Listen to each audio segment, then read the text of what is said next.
নমস্কার, আমি মধু। আজকে শুরু করছি ষষ্ঠীর সাজ। প্রথমেই আমি আমার স্কিন প্রিপারেশন করে নিয়ে মেকআপের দিকে চলে যাব। প্রথমে প্রাইমার, তারপর কারেক্টার, তারপর ফাউন্ডেশন ইউজ করে বেসটা রেডি করে নেব। প্রত্যেকটা প্রোডাক্ট কিন্তু আমি খুব ভালোভাবে ব্লেন্ড করে নিয়েছি। এরপর নিয়ে নেব একটা ক্রিম ব্লাশ, যেটা খুব ভালোভাবে ব্লেন্ড করে নেওয়ার পরে নিজের ফেসটা কম্প্যাক্ট পাউডার দিয়ে সেট করে নেব। এরপরে ইউজ করে নেব একটা পাউডার ব্লাশ। বেস মেকআপ আমার মোটামুটি রেডি। আইব্রোটা করে নিয়ে হাইলাইটারটা লাগিয়ে নেব।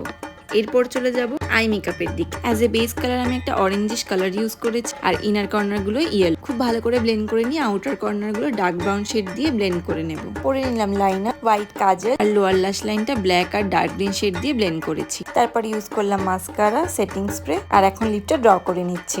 এখন ইউজ করছি একটা ব্রাউন শেডের লিপস্টিক। যেহেতু লিপস্টিকটা গ্লসি ফিনিশ ছিল, তাই পাউডার দিয়ে ম্যাট করে নিয়েছি। আর এখন একটা ছোট টিপ ছাড়া তো এই লুকটা অসম্পূর্ণ। আজকের ভিডিও তোমাদের কেমন লেগেছে অবশ্যই জানিও। চেষ্টা করেছি একটা ড্রামাটিক লুক ক্রিয়েট করার। ভিডিওটি ভালো লাগলে অবশ্যই লাইক, কমেন্ট আর শেয়ার করো। ব্রাইডাল বুকিং কিন্তু ওপেন রয়েছে, যারা বুক করতে চাইছে বুক করে নিতে পারো। Thanks for watching.